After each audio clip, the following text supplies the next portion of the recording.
What's up, everybody? I say this all the time.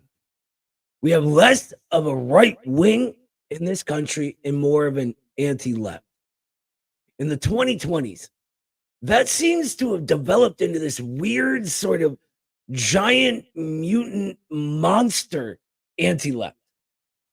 The era of the middle classes, though, it seems to have produced a left that is so repellent to giant swaths of the working class and to reproletarianizing parts of the middle, that when these people begin looking around and seeing, all the decay all around us, they're immediately pushed to the quote unquote right for solutions.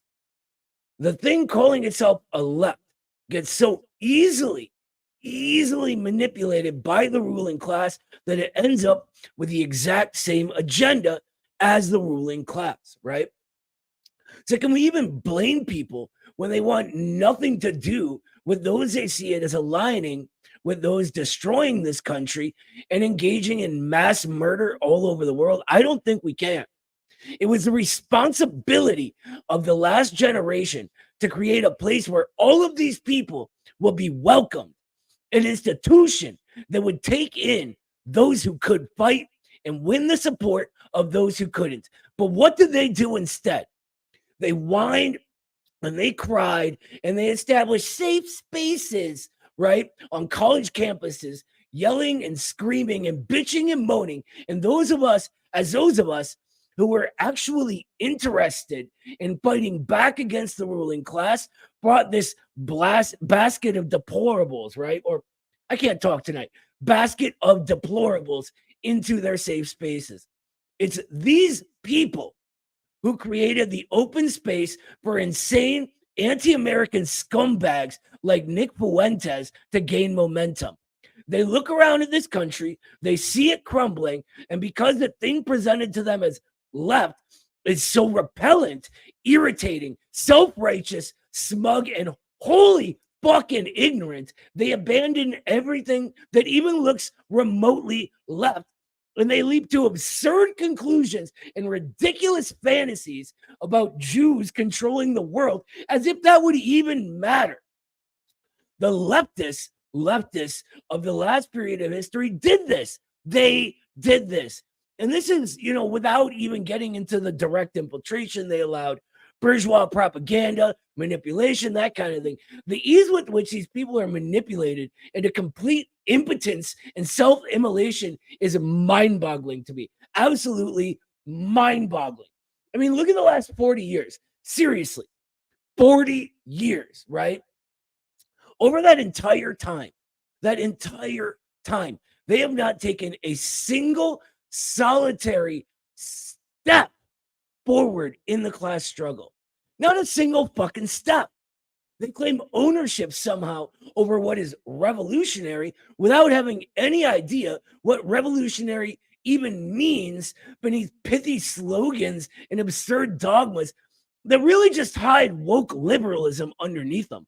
They've created nothing but an insular cannibal that sets itself against itself anytime something impure or relatively human comes along that falls short of its ridiculous notions of morality and the perfect human being, with every random liberal value that they happen to consider enlightened at any given moment.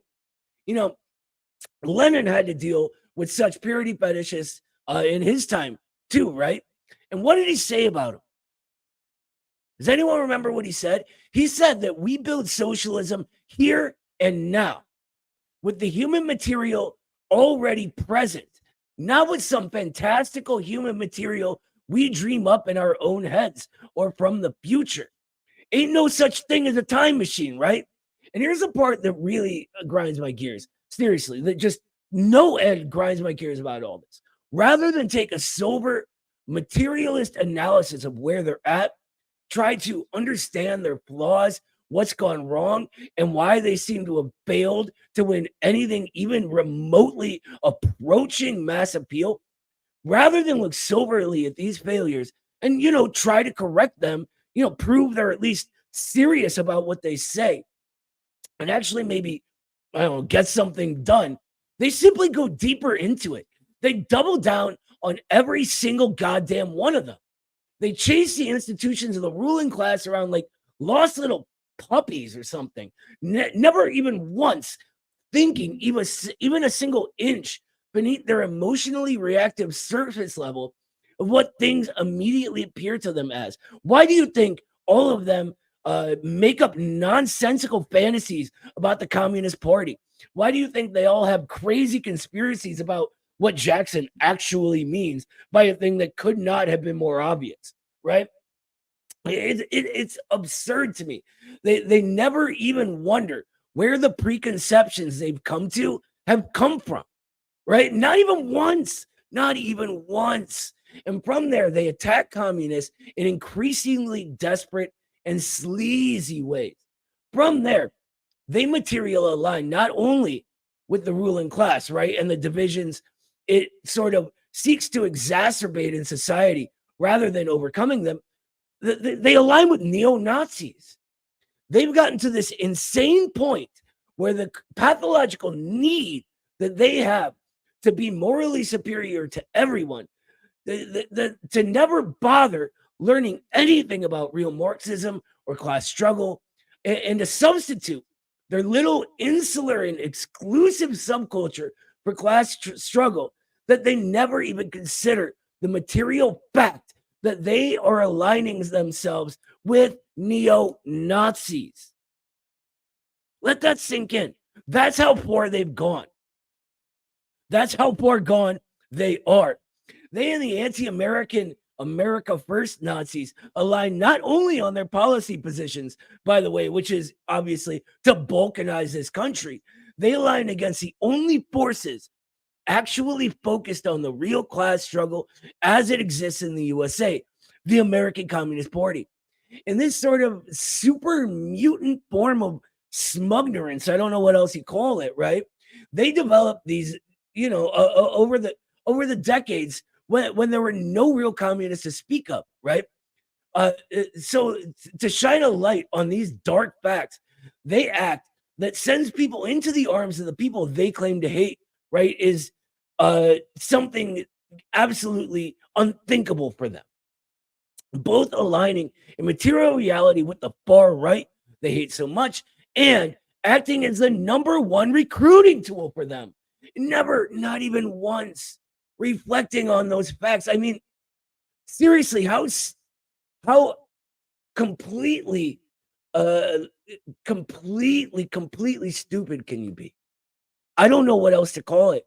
I mean, it's not like these people have never been told this stuff. I don't know. You guys tell me what you think in your calls today.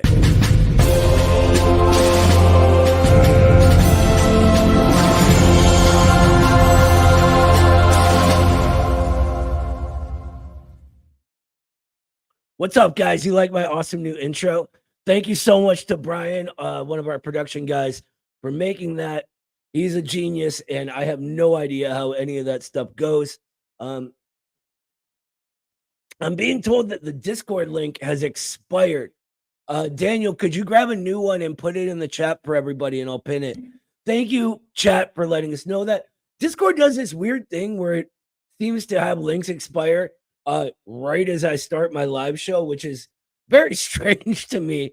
That I guess that's just how it goes, right? I got a new link from Daniel. Let me post it here for you guys. Anyway, this show is called Noah's Show. Obviously, I'm Noah, right? And as I can't, for some reason, I can't pin the new comment. I apologize, but it's right there in the chat for anyone interested. I'm Noah. This is my show. It's a call-in show, right? This isn't just my institute or Carlos's or Eddie's or Danny's or Kyle's or any of the amazing people that you don't see on camera working behind the scenes, like our producer Daniel, whom if you're calling in, you'll speak to tonight, or our production team, or Brian that made the fantastic new little intro thing for us. This is your institute too. we're serious when we say we want this to be a people's institute, right? We get no funding from anyone, even Putin and Xi Jinping, despite what liberals on X will tell you. So every dime in our budget comes from you guys. If you want to contribute and you have a question and you're shy or whatever, don't want to call in, send a super chat and we'll make sure we get to those first. Speaking of which, L. Trotsky 21st century. I call this guy the good trot. I love this dude. He's one of the most dedicated people I've ever met. And everything he says is from a place of wanting to advance the class struggle. And that's what it's all about. Thank you so much for the $5. He says, for the work you do for the working class future. Awesome. You guys are too nice to me. I swear to God. Anyway, I think we'll have a good show lined up for you tonight. We got a few calls coming in already, and I'm excited to get started. How about you guys?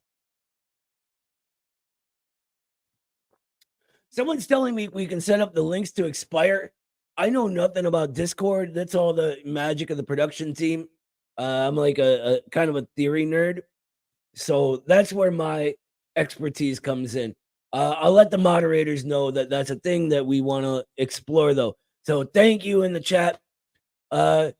Anyway, let's get this show on the road, huh? I'm gonna share my Discord thing here, and we're gonna get to it. Daniel, are you ready for me? I actually okay. He's giving me a thumbs up. You guys can't see his thumbs up, but I'll relay his thumbs ups to you because they're good thumbs ups.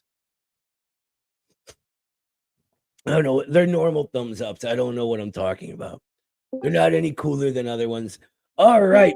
It looks like we got somebody in the chat. So let's do it. What's up? Who do we have here, Daniel?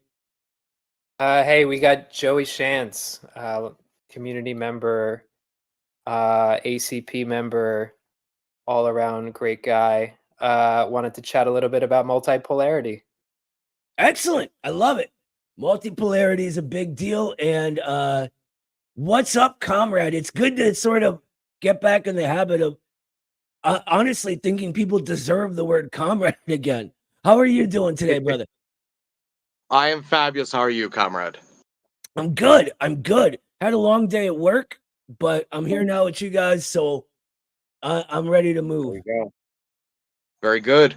Well, the conversation of multipolarity came up in the Discord chat over at the Infrared server yesterday, and it was interesting because Ahmed was basically suggesting that us Marxist-Leninists are a little too gung-ho on multipolarism. And that's kind of what I wanted to steelman his argument for you guys, and then you could respond if you could, Noah. Yeah, absolutely. Let's do it. Yeah, absolutely. So his argument when it comes to multipolarism was that effectively too many Marxist-Leninists are a little too hopeful in the context of BRICS. And he believes it's because there's a lack of class analysis, specifically when you look at countries in BRICS like India, for example, right? There's all of these imperial contradictions that exist in India and other countries that are in the BRICS nations that they still have like a ruling class. They're not like China. Mm-hmm. And because of that, we should look at India, look at Russia, look at these other countries that do not have a communist party leading their country, at least directly, as countries that you cannot necessarily trust have the interest of breaking apart the Western global imperialist system. Now, I like I said, I'm steel mining his argument.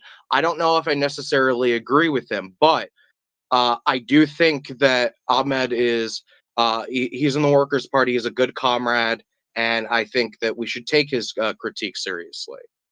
So, Noah, how do you feel? Do you feel that us Marxist-Leninists are a little too gung-ho about the multipolar world, or do you think we're in the right place when we're examining how the multipolar world is creating these conditions that allow revolution to be possible in the West? I'll tell you what, brother, that's a really, really good question. And I want to say that it sounds like Ahmed's position is well thought out. So I don't want to, imply some beef or anything like that. Farthest thing from it, but I actually believe that we are not gung ho enough about polarity, right? And I want to come at this from a more sort of theoretical angle than what's sort of on the surface and geopolitics, right? Because that's what we focus on a lot is geopolitics. In order, though, to have an understanding of geopolitics, we first have to have a proper Marxist understanding of what society is and how it's developing in real time. So we need a few things, right? We need to understand how things become concrete by going through abstractions, right? And thinking through abstractions to get a concrete reflection of that. And we do that through the categories of universal and particular. That is, each of these societies is developing along its own particular trajectory as part of the overall universal development of society. So that always needs to be in the back of our minds when we're thinking about this, right? We at the same time need to understand how world capitalism has developed into world capitalism in the 21st century, how globalization took place beginning really in the interwar period, but then turning past a nodal point and becoming fully globalized, financialized capital in maybe the 90s, right? When we developed the technology. And basically the entire thing is a planned economy within this global system that each particular country plays a part in. Now, the power of our ruling class to sort of extend the life of a decaying order after it is divorcing value creation and production and realization and commodity trade, right? After it's divorcing this value from actual prices and full financialization that comes in 2008 is based solely in the dollar, right? So this is why multipolarity and BRICS takes on such an important role now. It's not necessarily that it's politicians in India or Russia or wherever are consciously aligned in a communist direction, but that their own sovereignty and protection of it puts them in a materially progressive place as concerns the entire global imperialist system based on that dollar, which in 2008, that turns the corner when speculation becomes primary. And remember that this dollar is no longer backed by anything but politics. And so it's BRICS' ability to put a dent in that dollar zone shrinks the power of that imperialist power. And that's why you see this sort of more belligerent posture from our ruling class right now. It's also why you see reproletarianization beginning, right? The death of the middle class, the parasitism that the ruling class was engaged in can no longer happen on such an immense level. They're no longer able to force not just other countries into debt, right?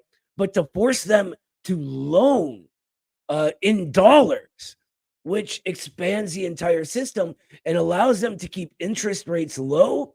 Here with things that are called ZERP and LERP, it's zero and low interest, right? Like just policies to keep the interest rates down so that they can keep sort of credit leveraging, monopoly rent seeking going, right? I'm kind of rambling a little bit, but that's where the real center of this question is. Not how they are consciously aligned, but how they are materially aligned to sort of eat away at that dollar zone. Now, as that happens, the American people get forced more and more into debt, right? And we become more and more forced into this abstraction we call the reproletariat, meaning that something here is going to have to give. Something is going to break. It is going to be impossible to continue going in the old way. And what happens when a formerly stable middle class is put down to such a level? Right? The last time this happened was with the peasantry and petty artisans, and you had proletarianization. A few years later, you saw the first waves of proletarian revolutions, right? And so this, for me, is why we see the American Communist Party forming now, not 30 years ago. I mean, think about it. The old party had the same problems 30 years ago, but there was no need, there was no necessity there, right? And so this also aligns us here, revolutionaries in the US, that really are becoming revolutionary only because we can no longer continue on in the old way with nations who aren't even communist necessarily, like Russia, like India, like Brazil, etc. Right? Now, that all that being said, this also is forcing Russia, who has this unique history to it, to readdress its Soviet past. Right? It was just last year when Putin was telling Zhuganov, who's in charge of the KPRF, the Russian Communist Party, that socialism has never been a bad idea. And in the coming years, it's going to factor in more and more into their debates. It's also what forces Putin to begin renationalizing the commanding heights of the economy in order to avoid that Western financialization. And also what kind of forces him to start kneecapping the oligarchy, who were all about that Western financialization. So at the end of the day, the need to understand this from these basic Marxist categories produces in us this geopolitical analysis, at least for me. I hope that's a good answer for you. I know I kind of rambled and went all over the place. That's just how my brain works. I'm sorry. You'll have to deal with it.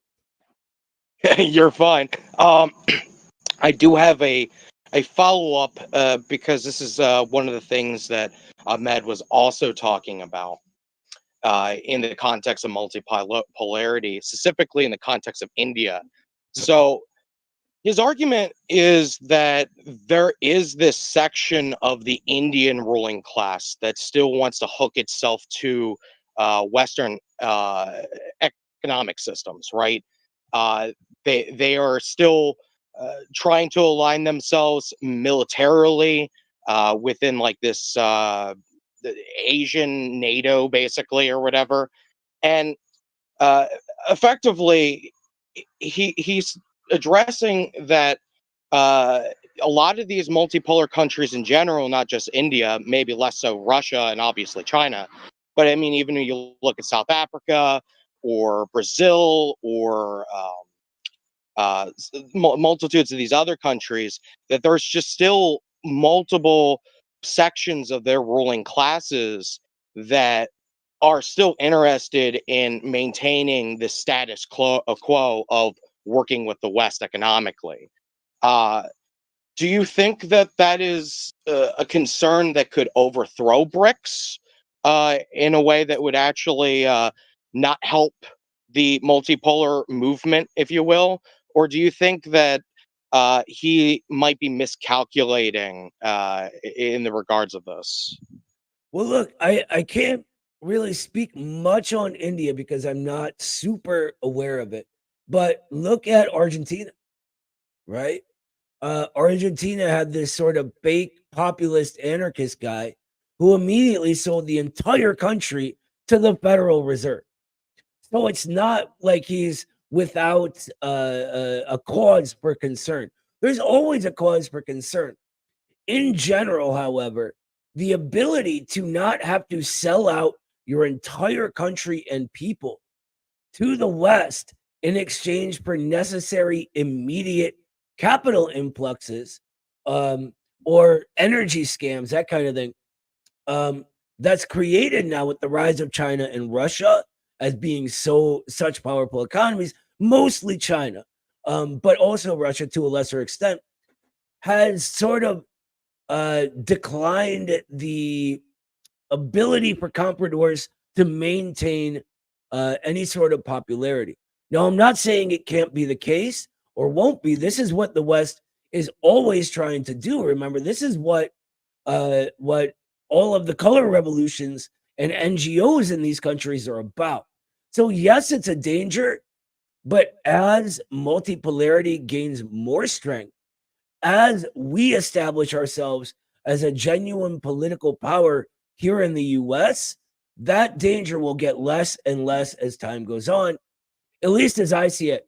On the flip side, as they get sort of less powerful, they become more dangerous in a way, right? So we always have to look out for that.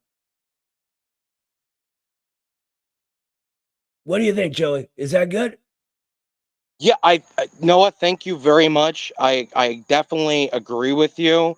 Like I said, I just wanted to steel man Ahmed's argument because I do feel that it should be taken seriously. But I think you addressed pretty much all of my concerns to Ahmed's arguments.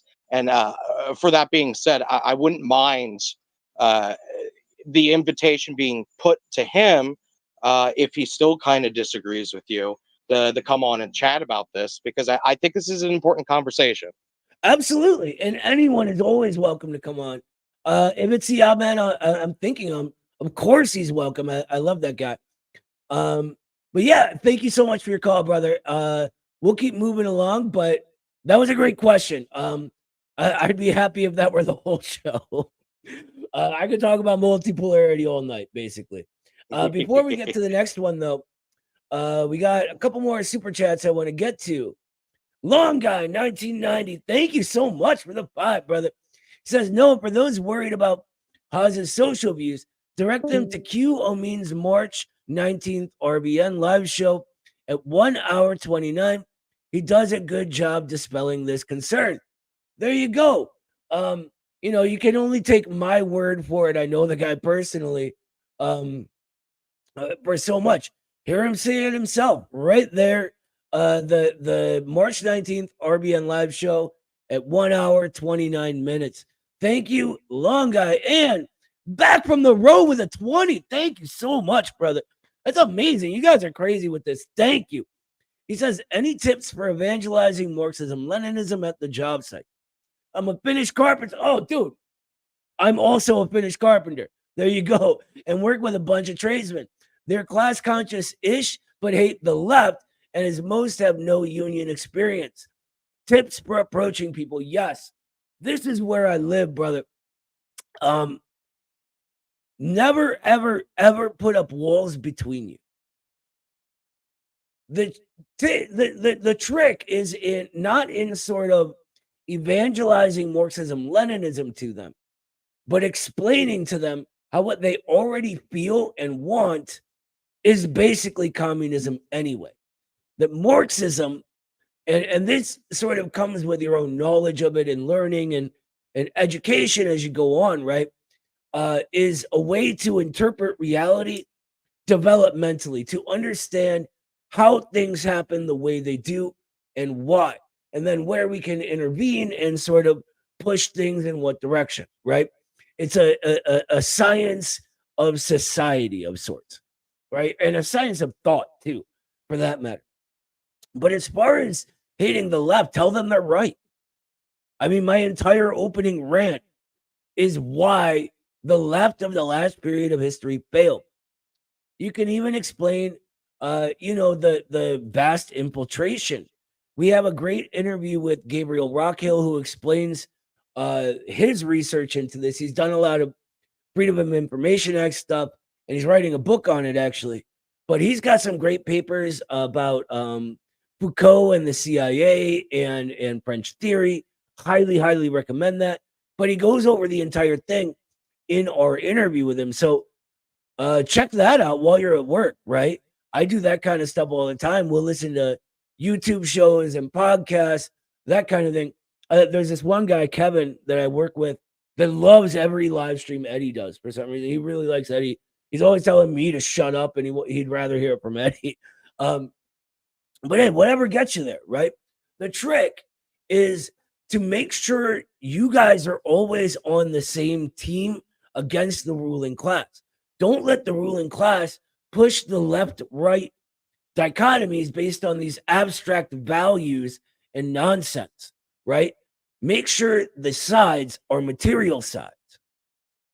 For every buck you guys don't get, that's a buck the boss is getting. Make sure you make that clear. Make sure you make it clear that the government is stealing our money and sending it to Nazis. And it doesn't matter whether there's a D or an R next to their name, they're all doing it. Make sure you mention that they're all, funding genocide, that kind of stuff. You don't really need to sort of push the jargons and the labels. If you drop labels and just sort of let what comes naturally come out as those labels get brought up, that's fine. Never, ever, ever hide who you are. Proudly announce that you're a communist to show them organically how what they've been told a communist is a lie. And a lot of this isn't even in the information that you give them. It's in how you conduct yourself as a man, as a worker, and as someone in their community, right? The guys at my shop know for a fact that, communist isn't the blue-haired college kid who's all woke and is going to scream at them about microaggressions and ask for something for nothing, because I conduct myself in a certain way while saying proudly that I'm a communist. I make sure I'm the guy that knows every job we're on backwards and forwards. If they need a hand, they can come to me for help. I make sure I'm the first guy to fill in when one of their guys calls off and the last guy to call off and put my work on someone else. A while ago, I wrote a paper for the Institute called Walking the Walk, How We Should Conduct Ourselves as Communists. Check that out. I think it'll really help. But thank you so much for the super chat, brother. That was great. We can keep moving on. It's incredibly hot in my house right now, by the way. So I apologize if I seem distracted. Whoo! It is crazy hot in here. I don't know what's going on. I have central air out. I haven't heard it go on this entire time. Maybe something's wrong with it. I don't know. Anyway, Daniel, my brother, what's up? Who do we have next? Hey, Noah. So we've got Dig Dug. Dig Dug has some questions about how to introduce themselves and how to get to know people in the community. Has moved to a new town and wants to have some strategies on how best to, connect with people. Beautiful. And such. So that's one of the best, most important questions there is. I love it. What's up, Dig Dug? Yeah, hi, Noah. You can just call me Doug. Doug, okay, you got it. I just moved to a pretty small town, small Midwestern town. I'm from the Midwest, but I just moved to a new town in the Midwest. A couple thousand people, pretty red area, kind of rural. And I moved here in the spring, and I was just working on, I saw the neighbors out in the lawn, so I introduced myself to them and trying to make friends with all the neighbors that I see hanging out and about. And I also went to my library, the local library here, and I put up I started a secure email inbox and made a QR code and put it up at the library, just inviting people who were interested in like labor organizing to get in touch. And I wondered what you thought about just those two tactics for establishing connections and trying to find like-minded souls in a new small town, and if you had any more ideas for more ways to establish new connections to the right people without exposing yourself to too much risk. Yeah, I get you. As someone who used to move around and go all over the country, it can be weird sometimes. when I lived in Los Angeles for a couple years, believe it or not, and I hated it. Yeah, I'm sorry. Yeah, believe me, I feel you. Thank you. My least favorite place in the country, actually, but it's fun to visit. But living there, whew. But it can be sort of daunting because you don't know what to expect from who's an asshole and who isn't, right? I find though that oftentimes we sort of look for people who are similar to us rather than organically just allowing this to happen. Right? Like I like your ideas of hit me up if you want to talk labor organizing. I want to get involved with unions here, blah, blah, blah. Right. That's cool. But I also think what's cool is go to your city hall. They probably have events. Volunteer to help with some and just meet people around the neighborhood you live in. Go to the local well, here a lot of stuff goes around the American Legion. I know they're, the American Legion, but a lot of stuff gets organized there. So I used to just go down there, have a water, hang out, talk to people. That's how I got set up helping put on some festivals and stuff like that. And through there, you sort of just ground yourself in the natural organizing that's already within the community. And I think by carrying yourself as a communist as you do this, you can inspire other people to do the same.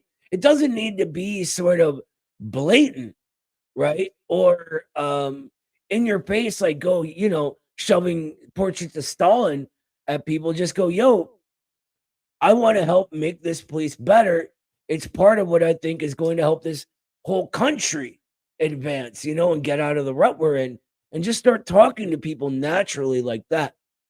I would also suggest seeing if there's an ACP chapter in your area. This is a sort of work that we're already doing. We have a community service initiative that we launched a couple weeks ago that's going amazingly. We have some really cool stuff to announce. I'm not going to announce it; it's not ready for it yet, but some stuff coming down the pipe. Just amazing stuff our comrades are doing all across the country. So I would How do I suggest. find out? Sorry to interrupt. How do I best find out if there's a chapter started up near me? Go to acp.us and click on the little person icon, and that'll put you on the waiting list to apply for the party. If there is already a chapter in your area, well, even if there isn't, you'll have an interview with the director of personnel that we have. Really, his name's Kyle, and you'll sort of be vetted to see if you make it into the party, and from there he'll be your sort of point of contact on where to go, where the chapter is, etc. I will say that we are backlogged with applicants. We have hundreds more waiting right now, but if you want to get involved, it's a good time to get on that list because it's always growing. Do you got rules about dual membership? Yes. We don't want anyone sort of half in, half out. Now, if you're in a union or something like that, that's fine. But no other sort of political parties or organizations, anything like that. What we really want is people who are going to be taking this very seriously and doing it professionally. Yeah, I just mean that like where I'm at in the Midwest, I don't believe that you have any presence yet, but there are other left political parties with ballot access that do have stuff going on fairly near me, and I'd like to stay involved with that, even if I help you build your project.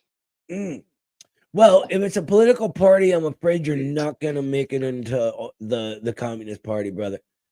Just being real with you, we sort of demand the loyalty that we give you, right? Now, that's not for everybody, and that's fine. We are always open to working with other groups, especially on sort of issues with which we all agree. And I think that at some point in the future, there's going to be a need for all of us to sort of know each other anyway. So, like I said, Yeah, if you're definitely. not ready for that kind of commitment, that's absolutely fine. I'm not going to hold it against Well, you. Right? to be fair, it sounds like you just said that there's a backlog where I'd have to wait an indeterminate amount of time before I would ever be vetted and staged. So it sounds like I could keep organizing for quite some time the way that I am, while seeing if ACP is ready for me or me for it. No? Yeah, that's absolutely, brother. If like doing this right now is what you need, then do your thing. We never ever judge anyone for what they feel is right. You know what I mean?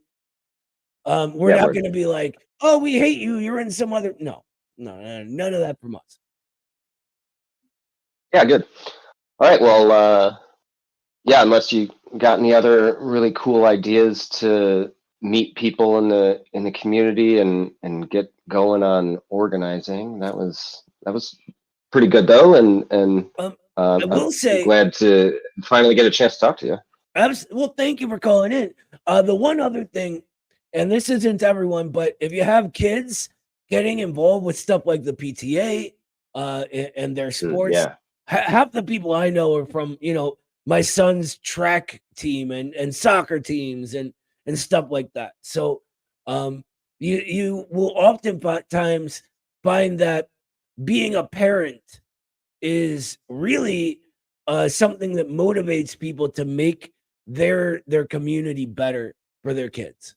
So that's that's a great tip. That's good thinking. My kid is just coming of age to get involved in a lot more extracurriculars. So thanks for putting that back in the front of my mind.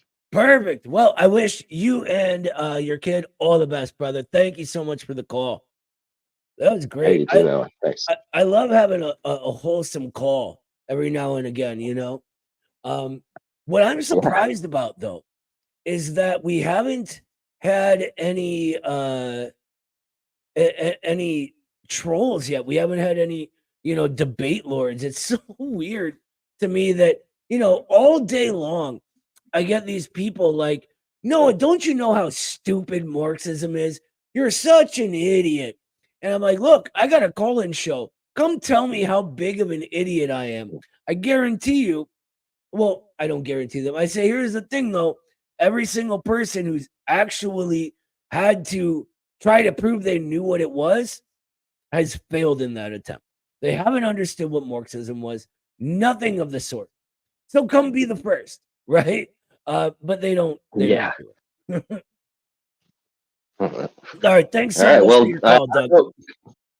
yeah. Maybe you'll get a juicy troll next. Good luck. Thanks, brother. Talk to you later. All right, we got another starred one here. Dylan Brook says, can you talk about your faith? How does your faith guide your politics? This is a really good question. Now, here's the thing. I grew up in an agnostic household. So I'm not exactly the best guy to ask about this. Recently, I've been looking more and more into theology, though, and Christianity specifically, as I feel like, the like America first, the anti-American crowd, they LARP as Christians, right? And it bothers me because most of the people I love are Christians. Most of America are Christians. And for them to sort of, put this into their LARP and their sort of political fashion show that they want to put on, right? While in actual essence, what they're doing is fulfilling more of the essence of what I have read of Satanism. Their one tenet of, do what thou wilt, and hedonism. It's just really, really grinds my gears. These people, seriously, like complete hedonists, follow around this egotistical need they have to feel superior to their fellow human beings, which is completely antithetical to the teachings of Jesus Christ and the Gospels, which I've been actually reading recently.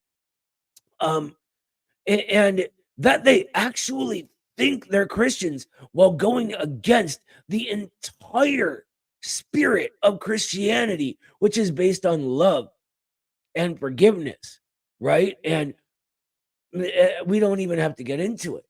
But what it's gotten me thinking recently is that I really admire people's ability to have faith. I apparently don't have that. I don't know what it is about me. I began life agnostic. I'm agnostic now. Maybe who knows? I'll probably die agnostic. But the people who can do that, I definitely admire it. It's a very admirable quality in people. I'm sorry I couldn't answer better for you, as I'm not a religious guy, but I hope that was okay.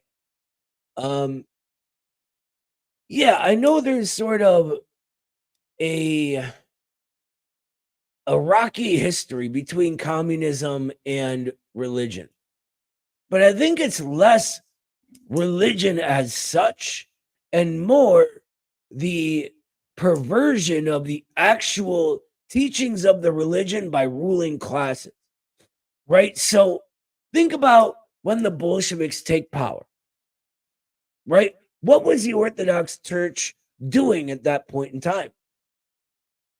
Well, according to the tenets of Christianity, they're blaspheming like a motherfucker, right? They were telling people that the czars were appointed by God to pick which one of their family members died so the czars could get even richer. They were telling people, oh, it doesn't matter if you starve, the czars will save your soul. That, my friends, is not Christianity. And what did the Bolsheviks do? They tore this institution down. It was serving the ruling class.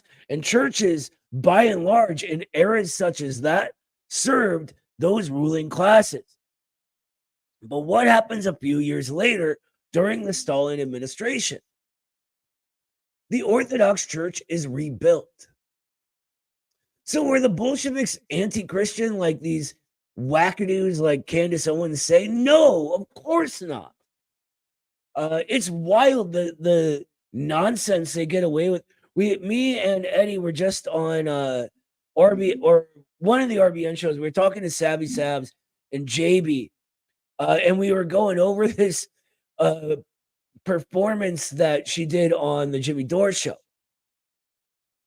right?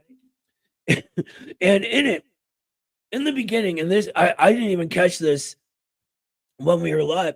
But in the beginning, she's like, the Bolsheviks murdered 10 million Christians. It was a genocide. Look out. Scary boogeyman commies, right? Same nonsense. Anyway, so we myth bust all that. We explain what actually happens. Maybe 10 minutes later in the conversation, this 10 million number magically became 15 million. So she just adds another 50% to the number of people the Bolsheviks supposedly mass murdered for being Christian. You can spot liars pretty easily when they do things like that. Anyway, let's keep the show rolling. We're about halfway through right now. Who do we have up next, Daniel? Hey, Noah, we've got Timmy, actually. Timmy's an ACP member in the Ontario chapter in the up in the great north. Our comrades to the north. So yeah, Timmy just wanted to hang out and chat. Upward. Like, are they up there? Yeah. For me, north right is there. That way. Like towards you guys from me. Oh, okay. Okay, yeah. I guess I'm just doing kind of like fake cardinal directions. Yeah, I know. And I like how I'm explaining what you're doing to a bunch of people who can't see you. Well, maybe one day they'll get to see what I look like. But yeah, Timmy. Let's hope. Timmy, take it away. Yeah, what's up, sister? How are you? Hi, I'm good. How are you, Noah? I'm fantastic. Welcome to the show. Very honored to say comrade. Yeah, I know. It's crazy. Big things happening. Very big. So what's up? Do you have a question or just something you wanted to talk about? Oh, I mean, I guess like I do have a couple of questions. I don't know how much you could really answer if because I know a lot of the things are a little bit private right now. So yeah, I don't know. I guess maybe I could ask like, how are things with ACP and are you guys like planning anything to share with all of us in the near future? We are planning so much. The amount of mess. So okay, I keep kind of different out. First of all, can I ask you to hold on 1 minute? Daniel, Zoya from RBN is in the chat right now saying that you need to accept her friend request so she can call in. Can you explain how it works? You got it? Okay, excellent. Thanks, brother. All right, yeah. So I keep different hours than most of the rest of the executive board, right? Because of my work schedule, I'm generally up at 4 a.m. every day, and then I go to bed around 8:30 or so. So when I wake up at 4 a.m., I'm usually scrolling through our threads together for at least the first 20 minutes I'm awake because there's just hundreds of messages. So we got a lot going on, and there's a lot of details that we have to work out for, right? Right now, one of the main things we're doing is planning the first Congress, which is a big deal, right? So that's going to be in Chicago. And it's looking like, I don't want to say it's not concrete yet, but the first week of October is what's likely. We had an issue with the ability to get all kinds of cool stuff for you guys there, like hats and jackets and shirts and stuff. Ooh, swag. Okay, that's Yes, cool. Like yeah, merch and and such. That's big. Yeah. even that is like, like sort of that needs gone over. We need to approve what we're getting, but Hmm. I will say For that sure. even my redneck ass is going to get a whole bunch of it. So there's some cool stuff. But yeah, so with that stuff, it was going to take, I think, 40 days to get it delivered. And our initial dates that we were going to be booking a venue for ended up not being far enough out. So we had to push it back Mhm. after that. Other than that, there's some stuff that I can't yet talk about because it's not ready for the public yet, but big stuff.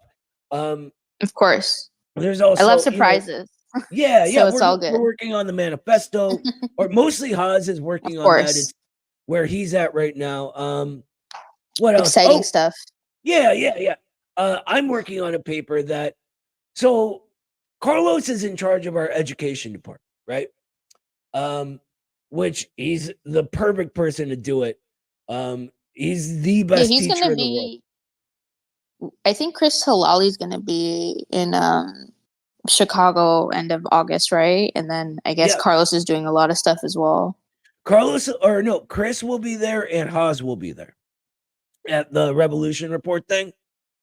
Oh, that's cool. Yeah, I forgot. Like Haas was also gonna be there. Mhm. He's usually busy, so like I'm surprised he got the time off from like writing the manifesto and stuff like that and all other ACP things. Yeah, But yeah, that's really cool. yeah, that'll be great. These So things always happening in Chicago, I suppose. Chicago, for us, Chicago is really important. Yes, I know it's sort of metropolitanized, but Chicago was the site of the Great Migration. The point of integration and the genesis of the American people as a people is Chicago, Illinois. And this is one of the reasons that the old party, back when they were still a communist party, were talking about when a revolution comes, Chicago would need to be the new capital of the country, right? Because it was this working class center. By the way, I'm seeing in the chat right now, Slava is saying that we're going to have on August 31st, Haas, Kyle, Chris, and Eddie there. So that should be really cool. That's really cool. Yeah, I mean, Slava's a good mutual of mine, so good luck to her and everybody at the Revolutionary report and the event itself. Awesome. Yeah, it should be fun. So if you can make it out, great. If not, yeah, the first week of October. But so anyway, I don't remember how we got on Chicago, but we're also launching a new theoretical journal called Red America. And this is under Carlos's auspices as the head of education, right? So I've been working on a paper for that. I know a couple more of us are working on papers for that. Hopefully we'll have some pretty big names to announce who are going to have papers in it. No sort of spoilers yet, but I think everyone who follows us will be really, really excited to read some of them. Mine, I can talk about because it's my paper, but I don't want to betray anyone else's trust. Mine is called On the Bigfoot Question, which is obviously a very important question in Marxism.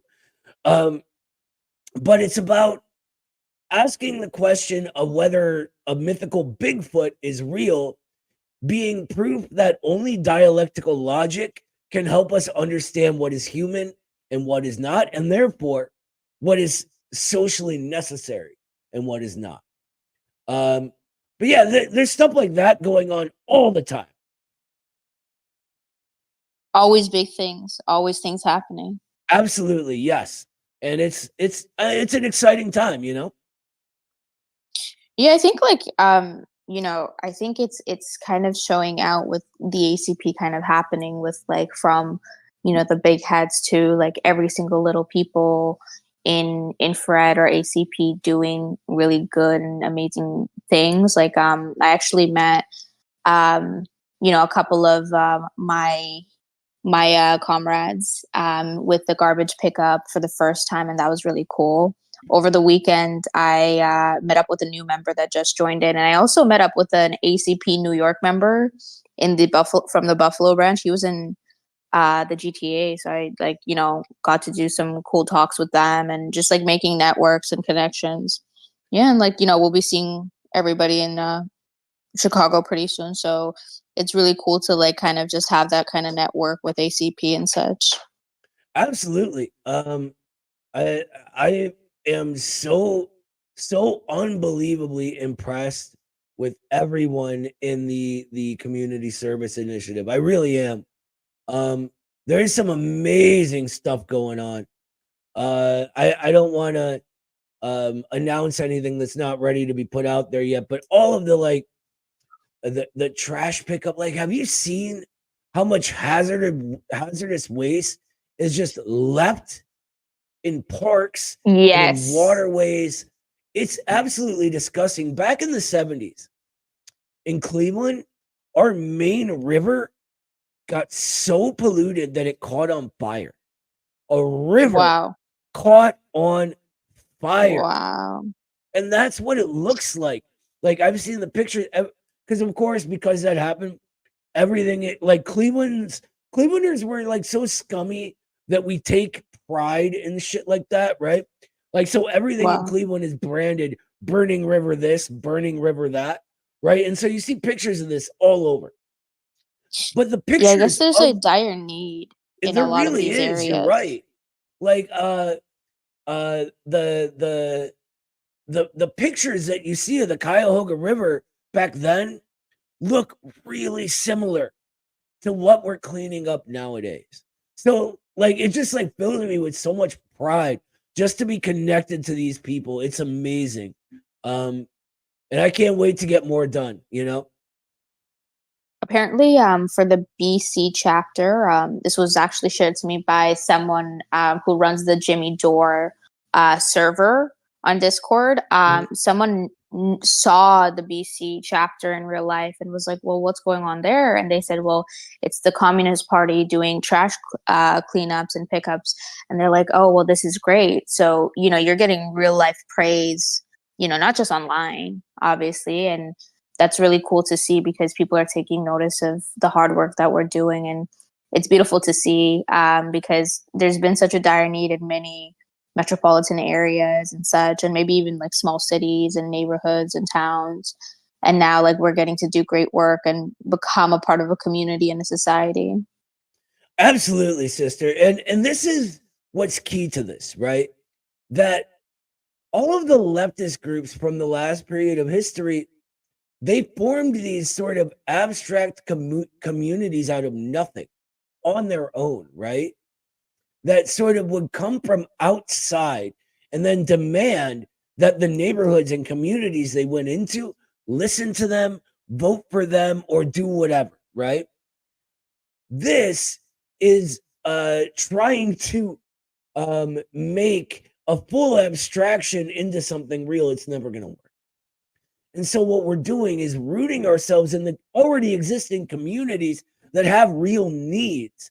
And when the state and the institutions of it and all the giant corporations who are supposed to be doing these things don't, we show people organically that we see it as our duty to pick up that slack and do what they want. And I think that's really important for reestablishing in people's minds what a communist is. Because if you go to, say, China, what do people consider a communist in China? For them, a communist is the one in their neighborhood committee who they call when they need help with something and can't get it done, right? So they need a pothole filled, or their phone line is there's something wrong with it, or whatever. They're trying to unionize and work, whatever it is. The Communist Party is there to help. And it's the same in places. They get the job done. I'm sorry? They get the job done. Damn straight. And that's what we're here to do. Yeah, I don't want to, so I could talk about this stuff all day, but I want to be fair to some of the other callers. But thank you so much. Do you have anything else before we go? I mean, I'm just grateful to, kind of see all of this flourish. So I think, thank you for allowing this to happen. I think, thank you to everybody, people like Haas and Hinkle, for giving us all these opportunities. It's beautiful to see, to get that connection and do real life work and build something from scratch, obviously. Absolutely. I'm honored to be a small part of it. Thank you so much, Esther, for the call. Thank you. That was Have amazing. a great one. Thank you. Bye. All right. Long guy 1990. Yeah. Patreon.com/MidwesternMarks, brother. That'll definitely help you out. We have a PayPal and stuff like that, but honestly, so here a fun fact about me, right? I can't take any opiates because of my problems from back in my dark days, right? So when I got first injured my neck, I got put on this medication called gabapentin. Horrible, horrible stuff. Never, ever, ever use this stuff. It's a nerve medication, and it fried some of the nerves that were affected, right? And it gives me sort of a brain fog and affects my memory. So, I have notebooks laying all over my house. So I have all of our info in a notebook somewhere, right? With where our PayPal is, our Patreon is, all that kind of stuff. But I'm not going to stop the show and look through my bookshelf. Sorry about that, brother. But go to the Patreon. It'll be fine. That'll do the trick for you. Sadly, during COVID, when I got COVID, this got way, way, way, way worse for me. And I would my brain felt foggy and numb, and I had trouble making new short-term memories. Ask Carlos and Eddie.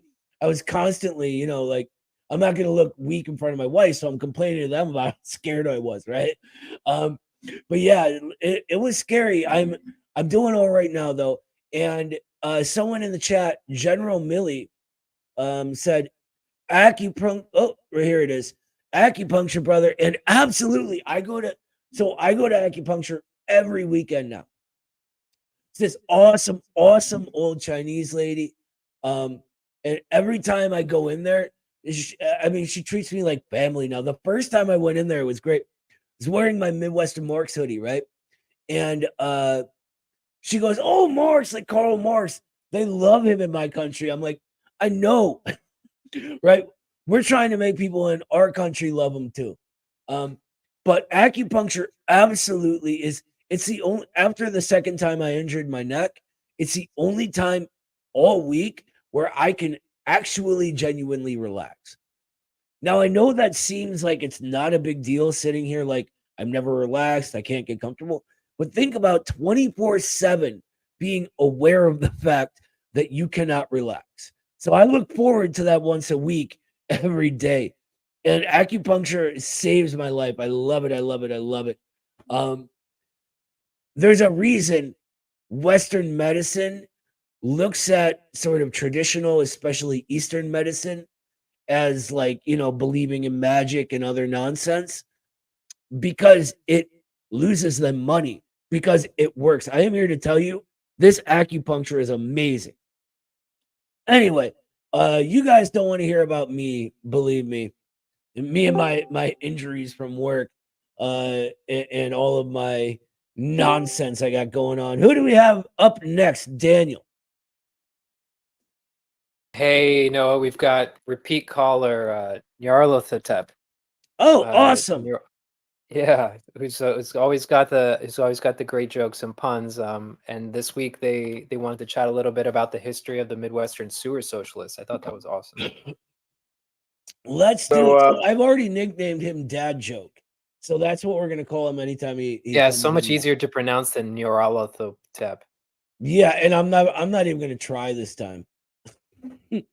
What's up, brother? How are you? Well, I have some very important questions for you. I bet you do. I heard that the librarian needed a ladder for the folklore section. You know why? Why? To reach the tall tales. Well, I guess if they could work expediently, they could really book it. Otherwise, if they tried stealing those rare books, they'd have to throw the book at them. This is going to be the Dad Joke show now. Go ahead. Do you want to take over as host? Well, I'm kind of curious. Why did you call it just Noah's show as opposed to say Noah's Lark? Or if you have more sarcasm, Noah's Snark? Mostly because I'm not creative. Well, feel free to steal those ideas. But otherwise, I've gone through a million ideas for names for this show. I've had this sort of idea in my back pocket for maybe 2 years now. And then something would always happen that would make me push it back. And what's funny is I finally got to use the only name that I actually liked that it came up with for the party's journal, which is Red America. I actually kind of like that there's no creativity to the show's name, that it's just what it is. I think it's very American and pragmatic. Like, just call it what it is and screw everything else, right? It's Noah's show. It's my show. So here we are, right? Well, my question would be, for the sewer socialist, what are some local projects, at least if we have eventually, so if the ACP eventually has like local candidates or anything like that, what might be some local infrastructure projects like for neighborhoods of a larger city or a small town that might be done without much budget, but still could improve quality of life a lot? Something in the spirit of the sewer socialist. Well, how did they get started as well? I wanna actually, before we get to that, let's explain what the sewer socialists were, right? If I remember correctly, they were in Wisconsin, right? Mm-hmm. So, well, you're the one who brought up. I only know the like bare necessities. Do you want to tell the audience who they were and why we call them the sewer socialists? Well, they embodied socialism, or at least that they defined socialism as a well-functioning sewer system and infrastructure. Stuff that's very practical, stuff that helps people improve their day-to-day life, stuff along those lines. Not necessarily big bureaucracies, but something that immediately and practically changes people's lives for the better. Boom! There it is. So I don't know all the people involved in it, but because you're with a group called Midwestern Marx, I hope you guys will be the experts. Not exactly my department. We had a researcher working for us for a while. This guy Mitch, who focused on the utopians and history, and he would have been my first call for that kind of stuff. But I think Eddie told me this story a while ago, and if it wasn't for them, there wouldn't be a functioning sewer system in whatever town it was. But I think there are spots like this not only all over the Midwest, but all over the entire country right now. I think our infrastructure is falling apart while our system physically cannot bring in enough money to get enough work going to fix it all.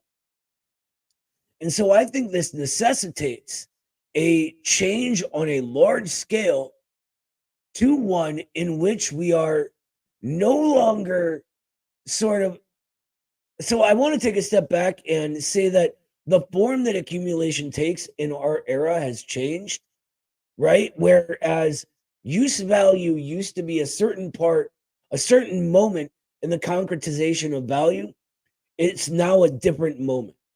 And what we want to do is get it all the way over the line to where it's the end moment and the realization, right? Where the realization of exchange value and use value is no longer in contradiction, right? We want to sublate that and create a new thing, a new contradiction. But all of that being said, practically speaking, creating a system in which the government can subsidize all of this and can bring in enough money through owning actual profitable industry to continue paying millions of workers who right now are struggling paycheck to paycheck at bullshit jobs that they hate and feel degraded by.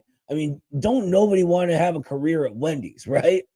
That can train them and put them to work in something practical that's good for the entire community, right? Now, on a small scale, we can begin doing small things like this ourselves, especially within sort of the Communist Party and the businesses that will be starting, especially when we think about who brings what skills to the table, right?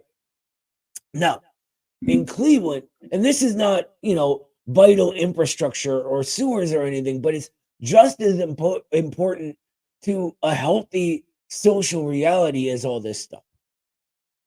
Literacy in Cleveland is absolutely abysmal. In my area, it's over 70% of people are functionally illiterate as adults. In the area I actually grew up in, which is even worse than the one I live in now, over 90%. And so if we can create a business that can work with local governments and create additions to libraries and literacy programs and put little libraries around, right, where kids are already hanging out, that really helps.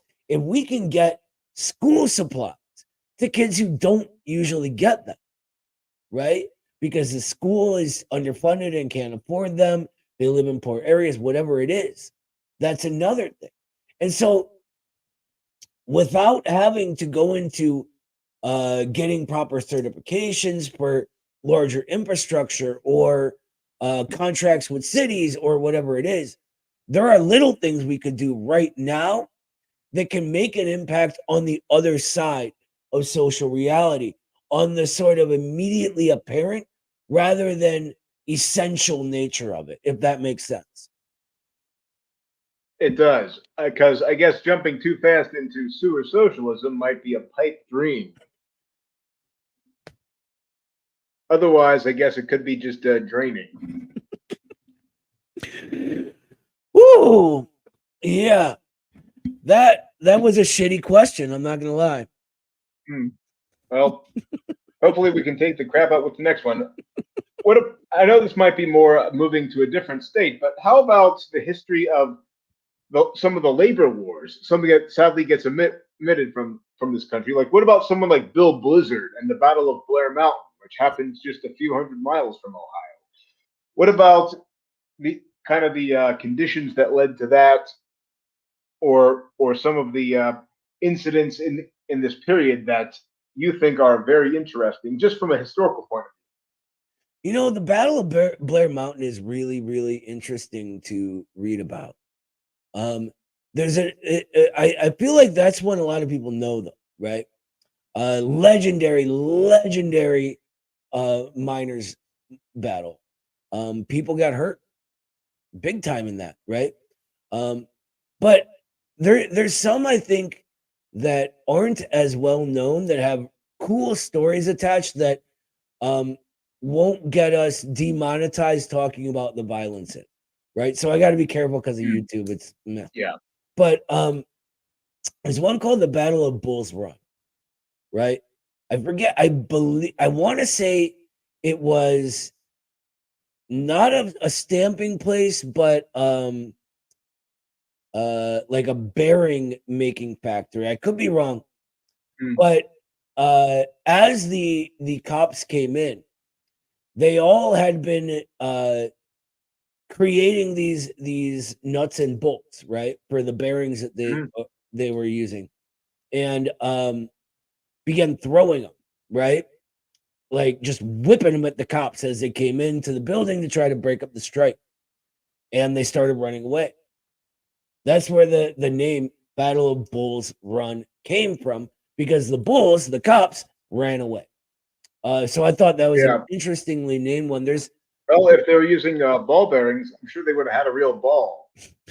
Would have been a very well-rounded in terms of tactics. Well, there was a hole in their plan. If it's one of the other kind of, never mind. I bet you're better at these than I am. What can I say? All right. All right. Well, thank you very much, Noah.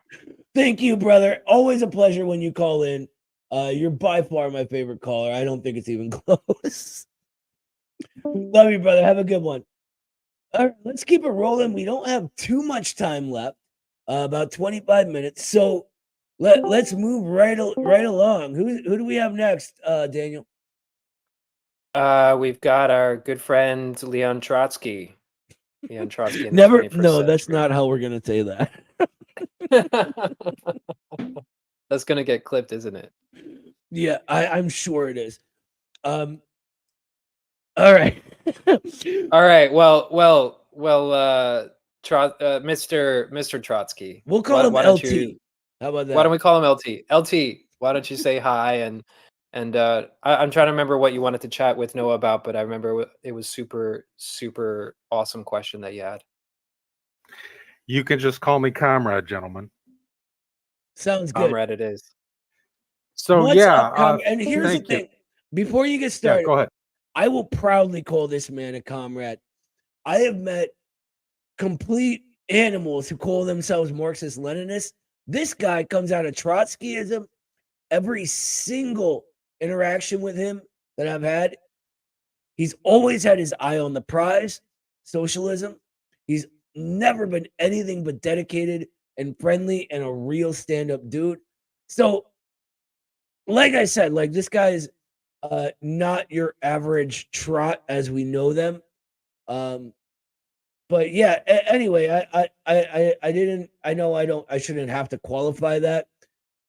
As you know, evil Stalinists, we sometimes have bad interactions with some of your friends, I'm sure. Yeah, thanks for the intro. But no, it's real simple. And maybe this is what distinguishes me, but I think distinguishes anybody. Always keep this class struggle central in your thoughts. That's all it is. So, and my question, or the trigger for what you can talk about, is the subject of disputatious theorists. And by the way, this is my third public voice appearance in 5 years. And you should have called this Noah's Communist Arc. Like anyway, ARC or ARK, like the boat. Yeah, ARK. And so it would be Noah's Communist Arc or NCA or whatever. Anyway, it doesn't matter. So this is an experience I know you guys have had and that we have talked about in tweets and so on. And I also think it's an experience a lot of us have had. So I put out a tweet, and you used the term debate lords earlier, which I thought was orbiting this subject as well. So I put out a tweet in response to a Waffle House worker, in which I said that every worker should get the full value of their work and be able to afford a house, education, healthcare, daycare, and have sufficient leisure time and so on. Now, I put out this tweet as part of my general effort to connect with workers and to raise working class consciousness, because to me, that is the first battle. Mm-hmm. But of course, as you can expect, and I'm sure you would have predicted, disputatious theorists add comments about how communism isn't about wages, how use values and value are different, that I'm a Lassallean, and that I should read the critique of the Gotha program and all this other stuff that workers don't care about, right? Now, we know the entire system of wages, market value, and the choice of which use values to produce and distribute among the working class will be entirely different in a working class world, so different that our present concept of things like wages and values will be overturned, because that's what we have to do, and that's what we're going to create. But the issue here is, how should we orient ourselves vis-a-vis these disputatious theorists and those who don't seem to understand the necessity and process of building working class consciousness, starting from, as we do, unfortunately, in the US, a low level? Your comments and thoughts. And by the way, ACP has been an explosion of presence and consciousness building in the world and global impact, and I thank you for it. Thank you so Thanks much. so much. Thank you so much for the kind words, brother. It's a crazy time. Regarding your question, I don't know if there are many more important questions for communists right now. Also, holy crap, my central air just kicked on. I've been dying in here. I don't know why. Dude, take off your jacket, man. Yeah, well, I don't need to now. I don't know. I'm kind of stupid, so I didn't earlier, right? But anyway, okay. This is one of the central problems with how communists are taught to think of theory, that comes out of the last period of history when we had no communist party, when all we had were a bunch of little sort of, like little cliques who all hated each other, right? And they were more interested in hating each other than they were actually understanding what theory is. Theory is not an excuse to feel superior to someone. Theory is not an excuse to attack someone who clearly is just trying to do some good. Theory is not something to pit people who all want the same thing against each other. Theory is here to help us understand the motor of history in order to get precisely what he was talking about accomplishing accomplished. That is what it's for. Marx has this great quote that I sort of relate to this sort of thing all the time. One single real step forward is worth a dozen party programs. I would say in the 2020s that one single real step forward is worth 1,000 party programs. All these people that this is what Mao called book worship, right? Absolutely. They read and they memorize, but they never understand. And it bothers the shit out of me. Bothers the shit out of me too. Sorry to swear, but oh my God, Sorry. why? If we all are here for the goal of socialism, why are we eating each other alive like this and creating enemies out of each other that we don't need to? You know what I mean? Like, what's the point in that? Who wins? Yeah, I mean that's why I was a Trotskyist for a long time, but I never actually joined the Trotskyist party, because I felt that there was too much of this disputation with other Marxists and socialists, and it was unproductive, retrograde. You're not reaching out, and where are you going to go with that? Exactly. And let's be real, they obsess over Stalin decades after the man's dead. You know, True. and Well, let's not discount the obsession with Trotsky that some Stalinists have too. But we're not here to Oh, yeah. rehash history. Rehashing Right. history puts us exactly nowhere. Precisely. What American working class people care about Stalin and Trotsky? Not very Zero. many. Right? They affect my life very little. But yeah, I think the what was the 11th thesis on Feuerbach, right? It was the philosophers have hitherto only Absolutely one of my favorite lines. Go Philosophers, ahead. Say it for us then. Yeah. Say it for us Philosophers, then. Go. hitherto philosophers have interpreted the world. The point is to change it. Damn straight. And that's what it is. And I want to add to this. Anytime we're thinking of doing anything based on some reactive measure where we go, he's wrong, I have to tell him how wrong he is. Ask Lenin's question, cui bono, who benefits? Do you actually benefit by getting this hedonistic desire to appear superior to someone you've never even fucking met? Do you actually benefit from that? No. You know who benefits? The ruling class, by keeping all these people who at the end of the day want the same thing divided and fighting each other. That's what it is. And the creation of that atmosphere on social media is part of the plan, my friends. Yes, that's a good point. Part of the plan. Social media lends itself to this. Precisely. Why do we think that social media seems to be where people go to argue with each other pointlessly all day, every day? I'm not convinced that's organic. I'm just not. When that's exactly what the ruling class has wanted from us from the beginning. I hadn't thought of it that way, but I have a strong suspicion that you're exactly right. I think it's telling when I see, neo-Nazis show up in my timeline, that everything is to drive argument and create an atmosphere where arguing is sort of the norm, right? This was, and it's not just, the rise of neo-Nazis right now.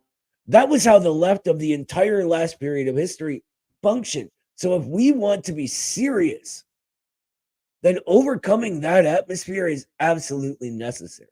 Now, this doesn't mean we unite with distorters of Marxism and all that kind of things. It means that we create a force capable of clarifying what Marxism is in the first place, because otherwise we're just yapping at each other and ain't nothing accomplished. Yeah. Let me ask you, I guess my problem is that, and this is not about me, this is like to orient all of us. My problem is when I get people making comments like this, I feel obligated to respond, to explain what I'm trying to do, but I end up doing that like way too much and it distracts from the point. And I guess if you had some like guidance or advice, what should we be doing when the disputatious theorists come into the space?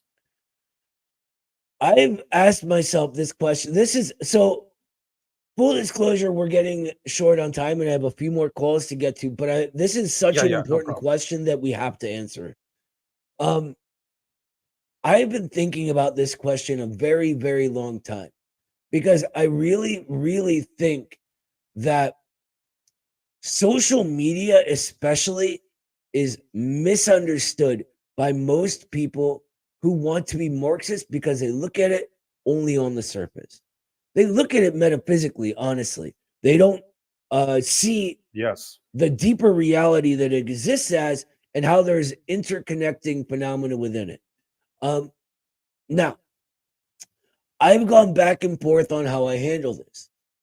What seems to work the best for me is massive patience and never taking myself too seriously. Not because it works on these people every time, but because organically it shows anyone seeing it how a communist should conduct themselves. that we Yeah. are the picture of steadfastness. We do not allow people to lie to us.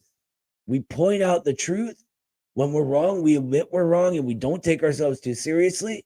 But at the same time, we don't put up with this divisive bullshit.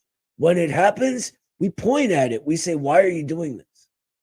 What is the point? What are you getting out of this? And if you sort of ask them to take a step back and look at this, once in a while, you'll get people to do that. Or if they're trying to mock you or something and it's actually funny, feel free to laugh at it, right? You're not going to lose faith. And it makes the entire thing less serious subconsciously. It becomes about the joke. Then you can get onward to business because you've established a connection that you're on the same side, at least for these the part of this joke, right? And that's what it's all about. No matter who I'm talking to, the goal is always to establish that if we're all working class, we're on the same side. And so that's what I try to do. Yeah. I agree 100% with everything you've said, but what I would add to that is I think for the old term is party cadres, we probably need to have some more formal, discussion or training on that subject. But you're absolutely right.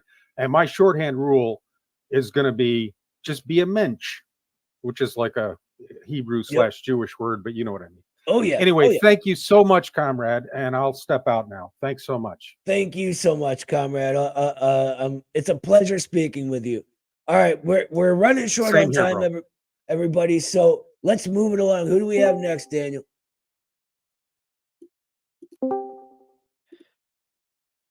Hey, Noah, we've got Battle Cossack, longtime listener, fan of the show, fan of the Institute. What's up, Battle Cossack? Before we get to you, Battle Cossack, Ruben Nordberg with 200, I don't even know what that currency is. DKK says, love the show, Noah. You guys keep up the good work. Thank you so much. You guys are North amazing. Korean currency. Just kidding. Right. What's up, Battle Cossack? Good to have you, brother. Yeah, it's good to communicate with you. I've been a fan of the Institute for a long time. In fact, it's thanks to you that I got into this old communism things, kind of investigating about North Korean stuff. Well, it was thanks to you. I'm honored to be here, talk with you. Well, honestly, it's an honor to have been inspiring for you. I'm really so glad we could help. So what's up? What do you got going on for us tonight? By the way, Battle Cossack is a long time part of this institute. His donations have been coming in. He always asks great questions. Just for anyone who's not aware of who he is, we know who Battle Cossack is, and we love Battle Cossack.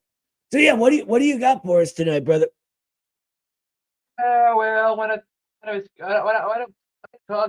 want to discuss, because I want to talk about something personal, kind of my family and instead of live here in Argentina, and that is that here in my country, Argentina is as you know, there's been a campaign of discrediting of Venezuela for the recent elections here, and especially here in Argentina, there's the media is being both left and right are repeating these lies about fraud and dictatorship something. Well, I'm gonna say this because my parents could be said they are like they're center left, kind of like not. Hey, they're like Kirchnerites, if you know. Kirchnerites. Well, the other day, I was discussing. We got into discussion about Venezuela, and they tend to repeat a lot of the pro-imperialist stuff about Venezuela being a dictatorship that's been a fraud. But then I try to clarify some of these points, and I it didn't go well. They call me out. They say oh, you say that because you don't live there. You want to live in a dictatorship or something like that. And it's been kind of rough. And I kind of say it's kind of and it's good to show that yeah, it's kind of hard having discussing things with my parents. But for me personally, it's been complicated for me to engage in conversation about these topics because I tend to forget things and I stutter a lot, as you can see. Yeah, that's What yeah, one.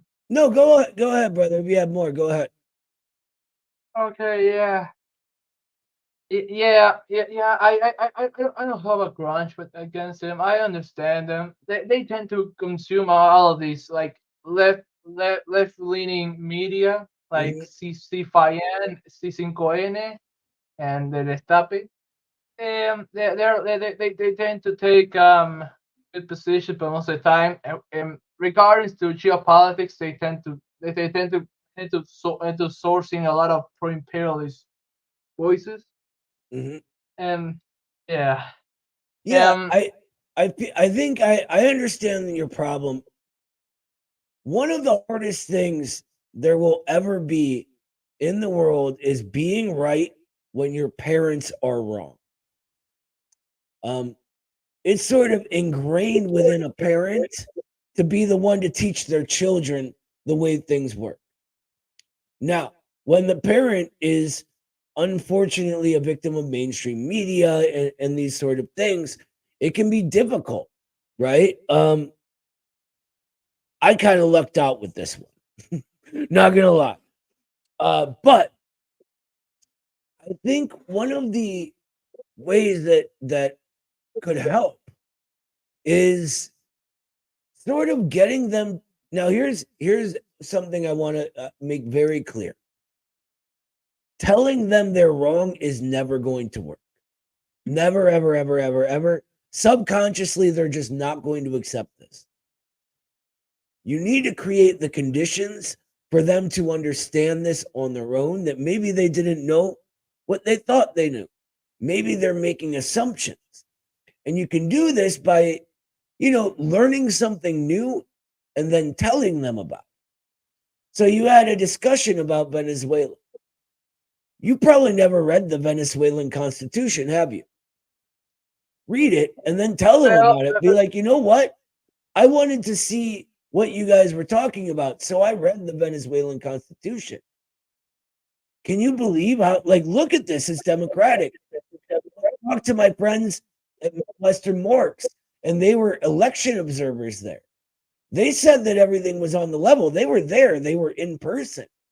Um, and maybe show them the videos that Carlos made and that kind of thing, and just say, look, I don't need you to, believe everything I'm saying, but just hear us out and show them, Carlos's video about it or Jackson's, right?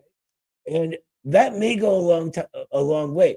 Now, when it's parents, sometimes you just got to live and let live, and that's just how it'll be.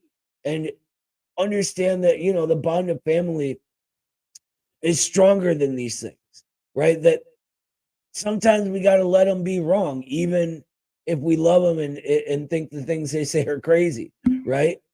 Uh, does that help at all, brother? yeah. I guess it helps. Yeah, yeah. I gotta say, I think I kind of. I do take that position. A lot of times I take that position of live and let live. As I said, that sometimes it's difficult to Hmm. convince them. Or what? I'm not trying to convince, and I'm trying to clarify my points. Also, it's been and I gotta say it's kind of hard being yeah, communist or socialist in Argentina because the left discourse here is mostly controlled by wokeists who like to talk about trans rights and cancel culture, and Yep. they only and they only alienate working people from these things, Then they go to guys like Millet, and that's why you won. Yeah. Yeah, It believe me, we have the same problems here, brother. I feel your pain on that. Look, I wish we had more time, because I think this is a really interesting subject to go into, like the how do we deal with our family being sort of victims of mainstream media and misinformation and that kind of thing. Tell you what, give us a call back next week because we got one more call to get through, and I'm like running up against the last minutes I've got. Um, uh, and we'll go over it some more next week. Does that sound good? yeah, that sounds good. Yeah, I want to talk about. I had other things I want to talk about. Like I started like talking with people here in Argentina about doing something like infrared. We're starting some kind of podcast called Cuenta Regresiva. Very cool. We're gonna talk about this kind of stuff, and I contact these people like I'm trying to like contribute to that group. Like I wanted to be like an editor. No, doing something because I'm kind of sick of just being sit here and not do anything. Yep. I want to like take the initiative and start doing something, and it's kind of hard these I times. But yeah, thank you. I absolutely I get it, brother. I really do. Sometimes like you're sort of watching things go on in the world, and every fiber of your body is like, we got to do something now. And then you look around and you're like, but what? What can I do? And I think follow this podcast idea. I like it. Um, Look, thanks so much for your call, brother, and for everything you do. Uh, Keep it up. Keep it up and keep working at it. You'll get there. I hope to talk to you next week. All right. Oh, that sounds great. Thanks, Noah. Thanks, brother. All right. I think we have one more call to go. Before we get to it, my man Popers with another membership. Thank you so much, brother. All right. Last call of the night. Who do we have, Daniel? So we've got Zoya from the mighty Revolutionary Blackout Network, friend of the show. What's up, Zoya? Zoya, what's Hey, Noah. up? Yes, so happy to talk to you one on one. Thank you for bringing me on. Of course. I want. We have Always a pleasure, standing Noah. So we have a standing invitation to any friends of the Institute or the party or anybody to come on here whenever they want, and they'll get priority. But today we had like a big lineup already. I'm so glad we could fit you in. I was excited when I heard you were waiting to get in. Yeah, and I just found out you do this randomly, so I'm happy to catch you here. And I hope it's not going to be too much drama, but it's a topic I really wanted to discuss with you with the new Communist Party emerging. Sure. Yeah. So let's do it. as you know, at RBN gets attacked a lot, as you guys do, by some of the same people. Mhm. Imagine that. So a lot. Yeah, can't imagine why. So I myself wanted to address in good faith some concerns that I see and personally and from other people, and hopefully being able to address them as we all move forward. Now Jackson Hinkle and Hawes, the drama that distracts us from real work, whether people should like personalities or not. I have personally seen them use rhetoric and language that could be considered sexist and otherwise offensive as well. And Q was on RBN and he did address some of this. But I was wondering if you guys can address it as well. Because to me, it really, at the time they were doing it, came across as something that was immature and unnecessarily instigating, although I understand they get attacked even more than all of us combined and might be just sick of it. And their explanation was that they like triggering people or trolling people. But I would like to put this to bed in a more substantive way, if it's possible. That these people do have a really good grasp on theory, whether you hate them or not, they absolutely do. And they do bring theory to the masses. Again, whether you hate them or not, they do. They educate people on theory and explain Marxism and give historical context, which is so deeply needed, especially in these times. They're great on geopolitics, and I can give them all of that credit where it's due. I just wish that, I don't know if they still do, but at least in the past, they didn't use some of the language that did upset people and now gives ammunition that is such a distraction from the organizing work that we all want to be doing. This is a great question. And I've been asked it in the past. And, back in the day, before the creation of the American Communist Party, we originally sort of stayed away from infrared. Now, we really respected what they did. And we sort of started talking to Haas behind the scenes, saying like, dude, we love your theory. It's great. And we agree with you guys on a lot. But we got some advice very early on that we took to heart, that you guys didn't get. And it is, you poke the bear, right? And we were poking the bear in these early days to our detriment, right? And it made us waste time on unnecessary fights, right? And Haas is actually, and overall, before I go into all of this, I want to say that this was them before they were in a party. And it was them when they didn't have the responsibility to a party that a member of a communist party has. And it was before they began really professionalizing. The reason that we voted Haas into the position of the chairman of the entire party is because of his capacity for change and his capacity to professionalize. I don't want to act like we were this huge influence on him and it was us that made him do this. It wasn't, right? But this was just our experience in the beginning with him.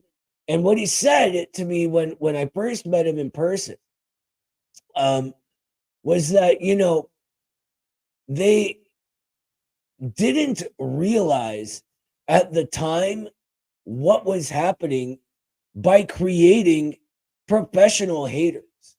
That, some of them are emotionally unstable or whatever the reason, now dedicate their entire lives to taking every single thing they said out of context, or even if it was in context, that they've moved past, right? And no longer would act in such a way, and using it against them and now the party because of that, right? And that this sort of moving past this and recognizing this is something that made me really, really respect him even more than I had before. And so I would say that all of that kind of stuff was individuals doing individual things for their individual social media projects. The Communist Party doesn't really endorse doing that sort of thing. We are sort of an entity that, yes, is made up of these individuals, but has its own standards that it demands of everyone within the organization, right? I'm not sure who it is, but one of my colleagues here says the period where Haas was going ham on the leftists, often using very non-PC language, was largely a product of how dirty the leftists were attacking them, and it was a reaction to what the leftists did. And he said this himself, that they overcorrected on this. And here's my thing, and it's the last thing I want to say before I get your thoughts on it, Zoya, is that you're probably as familiar as we are with how sleazy, underhanded, and dishonest they can be, and how easy it is to lose your patience with that kind of thing. I mean, the amount of lie and smear campaigns against me within the old party were ridiculous. So maybe I have more sympathy for people overreacting, but because of that, it makes me respect the professionalization and ability to take the party seriously as a new entity even more, if that makes sense. Absolutely. The thing is that Revolutionary Blackout Network themselves took all sort of bad faith criticism, and even us as activists and things we were participating in, like the March for Medicare for All, it was attacked by the entire professional so-called left. We were asked for credentials. So, it's all about credentials, which I actually have. But it shouldn't matter because anyone showing up willing to put in the work. So I'm used to the bad faith attacks, and I certainly know that's a phenomena. But what I can say, having done this for decades and maybe having developed more discipline over time, it is not helpful to react that way, even to the haters, because we must always, as communists, lead by example. And I have a background of I'm from Odessa when it was communist. So I actually got a childhood in a Soviet society, in a communist society. And the concept of solidarity was palpable amongst all of the workers and the neighbors and everything. And I do want to see this grow. And I just know that we have to step out of our American exceptionalism, which we're all burdened with having lived here. In order to form that solidarity. But what I would like, since you're in community and now in a party with Jackson and Hawes and other actors, for the sake of organizing, for the sake of us moving forward, for the sake of making my own life personally easier as I do this work and support this work in general, I support anyone doing work on the ground, to be clear, is for them to take ownership of these comments and in some substantive way, not just for the haters, but for all the people that watch their haters and believe they're haters, the people that we can actually reach and persuade. If they were to take ownership and address why that happened and how that is just not the direction they're moving in from now on, and this serious new reality that we're all in, facing a genocide, facing economic collapse in the US, and all of these much more serious topics than who said what on Twitter, it would really show a lot of leadership on their parts and help clean up some of the mess we still have left, and these, at least some of these debates that are taking up so much of our energy instead of real organizing work. Far too much of our energy. I want to say, so they have addressed these sorts of things in certain ways in the past. Hawes explains it in detail in a conversation he had with Daniel Tutt. But it sounds like what you're suggesting is like a pointed look. This is not who we are. This is who we are now. And I like that idea. That would be so great. Yes. Yeah, I like that. Yeah, that would be so helpful. I agree. Because I am out there actually, trying to build bridges amongst all the factions, because I really personally could not care less if people hate Jimmy Dore or love Jimmy Dore, love Jackson Hinkle. I don't care. I refuse to discuss them in any way online. Search my name, search your names, you won't find anything, because I'm laser focused on what we need to do to change our material conditions in this country. But that is something that they could do in order to help us all connect and get on that next page. I love it. I agree. I think that such a thing from the position of the party itself, that we mean business. Now, we can say whatever, and I like this, but I think that it's going to take more than this, if you know what I mean. That what we're trying to do is prove in action what we're focused on, and hoping that this organically proves to people what's really going on and what the party really stands for. But I don't think these are in contradiction with each other. I think they can operate alongside each other, if that makes sense. Absolutely. And I fully agree. There's nothing like action. Action trumps everything. But since it's something that has taken up so much time and space, addressing it like head on pointed, this is who we are now. This is what we stand on for. You guys, don't have to have any doubts about where this organization is headed and what it's all about.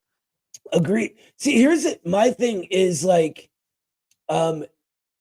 the sort of acting in this more professional manner organically, what you're saying makes me think like everyone associated with the party already sees it, right? Because they're watching Haas on stream yelling at people for being sexist to female comrades, or not even comrades, just people on the internet, that when they address people for something about being a woman, they're insulting their female comrades, and we're not going to stand for that, right? Like, the members of the party see that because they're already watching this, but there's people outside of that, right, that don't watch all of our live streams or whatever, right? Look, I'm gonna take this and we're gonna talk about it. So I want to thank you, Zoya, and we love everybody at RBN and everything you guys do. We should hook up and do some on the ground stuff at some point in the future. I would love that. Yeah, I would love that too. And exactly what I'm talking to you about would really actually help make that happen, so that when we are doing on the ground work stuff, that's the focus, and on not unaddressed drama. And if that is the direction that people in party are observing, that would be so good to share with all of the thousands of potential people who have not yet joined, and this is their one point of hesitation. You know what I might do? We have a production team. I'm gonna see if somebody can like go about like clipping us talking about this and make a video to put out there. I think that might be a cool idea to accomplish this. You know what I mean?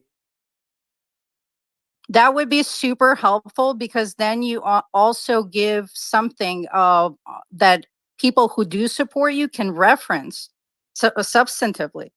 Yeah, yes. All right, so this is what I'm all right, full disclosure, and I should probably have talked about this separately, but my mom is actually doing a little bit better health-wise right now. She's had very severe health problems, and she came home from the hospital today. So right after this, I'm going over there. But as soon as I get home, I'm gonna get with the production team and start talking about that. So unfortunately, we're out of time. I because I'm going over there, I'm very excited for it. But thank you so much for your call, sister. It was great talking to you. Thank you, comrade. Thank you for your time and consideration. I'm so sorry your mom's in the hospital. I wish her a speedy recovery. And thank you to you and the entire institute and everyone in the audience and everyone on the ground putting in work to make this world a better place. Love and solidarity to all of you. Right back at you. Thank you so much. All right, everybody. That's going to Thank do you, it for Noah. us for the night. We are going to go out the same way we always do. Oh, wait. Daniel, you said we have one other person, right? All right, let's do it. Let's do it quick, because we're already like way past our 2-hour mark. Before we do, though, I want to make sure I mention that Carlos has a new class that signups are up for right now. I want to put it on the screen share real quick. He announced it here, so let's take a look at this. All right, you can now sign up for my new class on the history of Western philosophy. It starts in September and will be running for 8 weeks, every Thursday at 7 p.m. Central. I am going to, you guys see me copying this? I'm going to put it in the chat right now. Oh, someone already did it for me. Boom, there we go. All right, let's scroll back down to our chat. All right. Okay. Last call of the night. I am so sorry to we got to make this quick, but who do we got? Hey Noah, we got the Laughing Man. The Laughing Man has some questions about the media and the information war and how we can fight the lies in the media effectively. Excellent. Let's hear it. Who is this? The Laughing Man? What's up, Laughing Man? What's happening? It's from Ghost in the Shell standalone complex. Excellent TV series, by the way. It's super. It's great. But yeah, it comes from that. But yeah, Okay. my comment was in regards to. So I've been watching the Palestine movement, and what I've became more and more aware of is when it comes to like the protests and the actions and this, that, and the other, is that a lot of the energy I see is kind of being ineffective at some different points because of the fact we're not actually hitting the real mechanism and the real levers of power. And the real system of power and control in the United States is actually the media. And the problem is that like as long as you have people like Jake Tapper and Rachel Maddow who can completely ignore the genocidal crimes and like go home and sleep at night without having to face any protests or any pushback, it literally just emboldens them. But if you actually do start to protest, like there was protests against the Supreme Court outside their house, if you begin to protest Rachel Maddow asking, why aren't you talking about like how the IDF has and the Israel government has said it's legal to rape people? You know what I mean? Like literally, this is a legal precedent that's being stated in Israel. Why aren't you doing that? And show people on camera protesting and asking them the questions, you will be able to actually build the momentum behind a real protest movement to actually get change. Because the more and more and more you begin to ask these people questions in the media as if they're responsible for the information that they give out, which they are, the more and more and more you begin to destroy the narrative that the news is actually honest and fair and balanced. And in fact, I think if that was being done for the Palestine issue, that people actually went out and protested Rachel Maddow directly and got that on video, talking about like the porn things she said, the lack of retraction for the beheaded babies, this, that, and the other, that you could vastly more effectively actually move the movement forward and do real protest work to really kind of get the situation moving. Because like, to be completely honest, the major problem that we're facing is that the rich, the ultra wealthy, control the means of communication. And as long as that is the case, where people are not thinking about the means of communication and mass communication. Oh, you cut out, brother. You there? But I do think that if we do highlight that, go ahead. Sorry. No, you No, cut sorry. out What for were a we saying? minute. But so I apologize for cutting you Yeah. off. We're like already over time. And I'm very excited to go visit my mom who's finally home from the hospital. By the Oh way, yeah. thank you everyone for the kind words. But so let me I think I got what you're saying. And I want to come at this in two ways for you. The first is that I agree that these protest movements, while noble and almost, I mean, we can even use the word heroic, people are sort of getting attacked, getting their entire futures attacked by standing against genocide. And I think we should consider that heroic. But at the end of the day, what have they changed? You know, the one thing they were able to get was one sort of weapon that wasn't as effective as another being sent. And it's not stopping the genocide. I think Yeah. that you have a point about the information war and its importance. And I think that look, in the abstract, only 11 to 15% of America trusts mainstream media. However, when it comes time to make that knowledge concrete and put it in real world use as we consume information, there's some kind of disconnect there. And I think a lot of this has to do with social media, and that we really don't think about how gamed it is.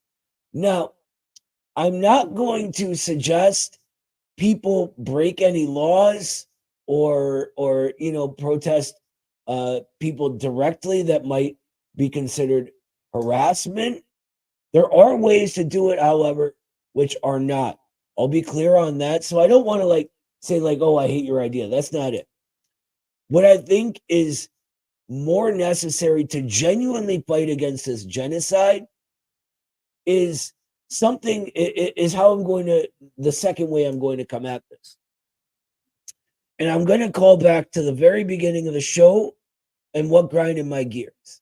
And it is the last period of history's left who should have built an institution for us that would have been capable of uniting all of this sort of directionless resistance and giving it coherence, unity, and that direction that it's lacking.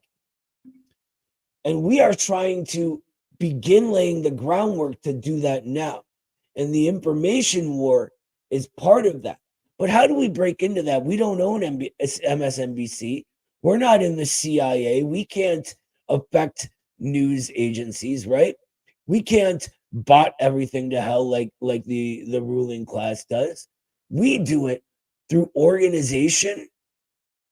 And this is what I see going forward as being central to how we function. Social media cadre are going to become very, very important, right? Not everyone is Jackson. Not everyone has that skill to be able to break into other parts of the algorithm and pull people into the communist one. But at the end of the day, we are gaining more and more popularity and more steam every single day. And with training, and I just with organization, and with education on how these things function, we can do the same job that they need bots to do.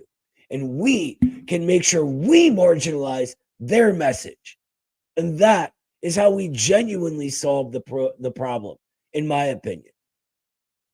Yeah, I just wanted to quickly add. Yeah, I don't suggest anybody do anything illegal, but I do think highlighting the propaganda and literally asking or demanding answers of questions from news reporters to their face on video will literally just is marketing, is PR. You know what I mean?